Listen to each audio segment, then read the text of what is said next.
degré de liberté et chargement. L'objectif de ce module est de présenter les commandes Nastran qui servent à imposer des degrés de liberté et un chargement sur la structure. Nous allons commencer par l'imposition de degrés de liberté par le biais de la commande SPC1. Cette commande-là permet de fixer à 0 des degrés de liberté. Par fixer à 0, j'entends fixer la valeur de certaines composantes du vecteur U à 0 dans notre problème d'éléments finis.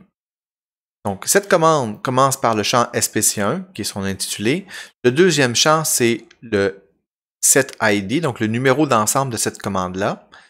Le troisième champ, c'est le code de degré de liberté que l'on fixe à 0. Donc, c'est un entier, ça peut être plusieurs entiers, 1, 2, 3, 4, 5, 6. Et les autres paramètres, donc les champs GI, sont les nœuds auxquels on fixe ces degrés de liberté-là à 0. On peut utiliser le même champ SID pour plusieurs commandes SPC1. Ça fera en sorte qu'on va créer, si on veut, un ensemble de conditions aux rives où on fixe à 0 des degrés de liberté.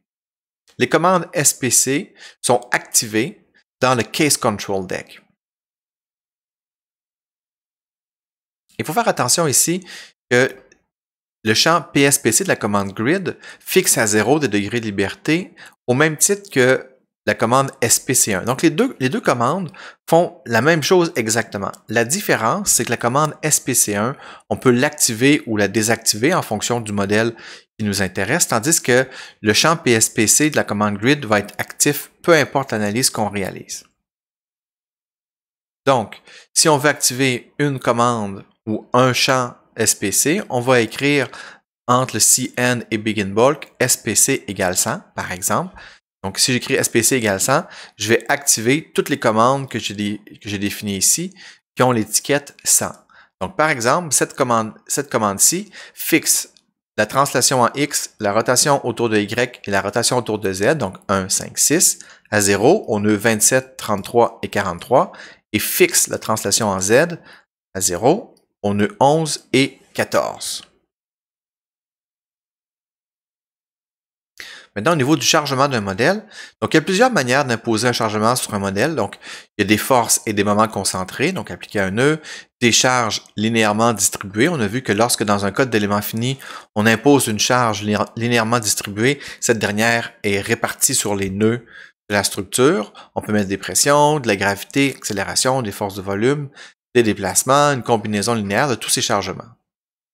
Comme pour les commandes MPC et SPC1, une commande doit être présente dans le Case Control Deck pour activer les chargements.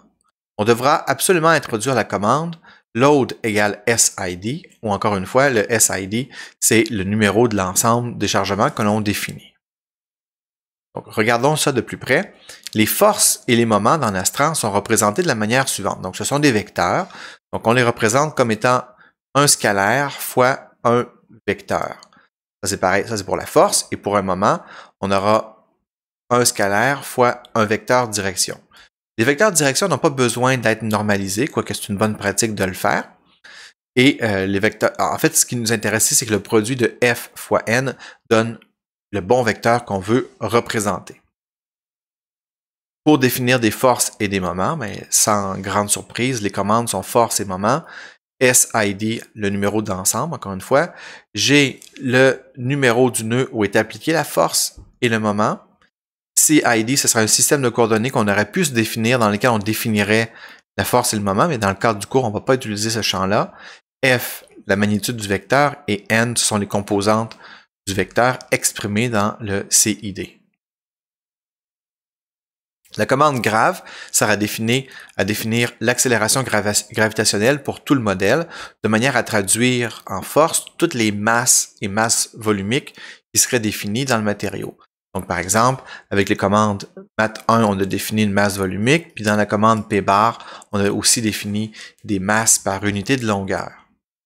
Encore une fois, l'accélération, c'est un vecteur, donc ça va être défini par un scalaire fois une direction.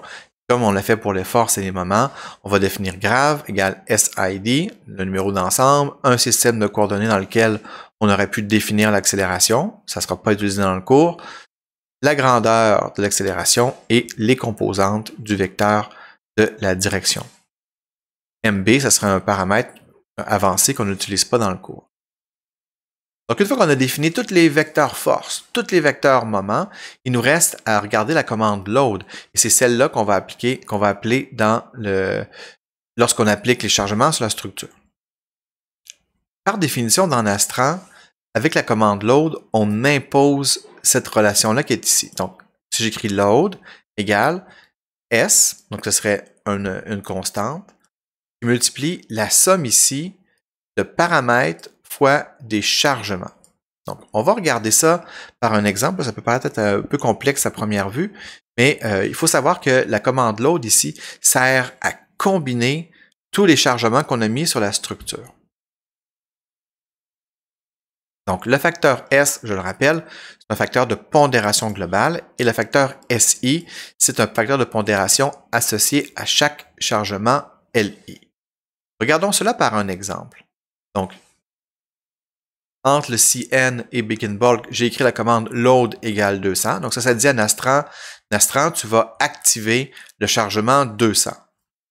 Donc, je retrouve ici la commande load 200. Donc, ça me montre que j'ai déjà une commande définie pour le chargement qui a l'étiquette 200. Maintenant, si je regarde ici, j'ai une force que j'appelle 201 et celle-là est au nœud V22. Elle a une grandeur de 13 000 et elle est orientée selon les Z négatifs. J'aurai un moment que j'appellerai 201 aussi. Regardez, j'ai appelé force et moment avec le même SID. C'est pas un problème. On regroupe tout ça dans le même ensemble qui s'appelle 201. Nœud 22, la grandeur, et ça va être un moment autour de l'axe Y. Je peux faire la même chose pour la force et les moments que j'appelle 202. Ceux-là sont au nœud 25. Ils ont leur grandeur respective et j'ai aussi défini la gravité.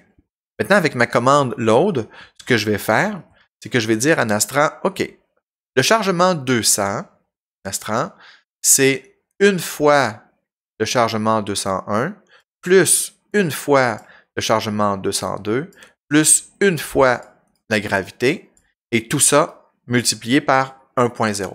Donc, ça dit à Nastran d'activer les forces 201, 202, l'accélération 203, multiplier chacun de ces chargements par 1 et la somme de tout ça, multiplier ça par 1.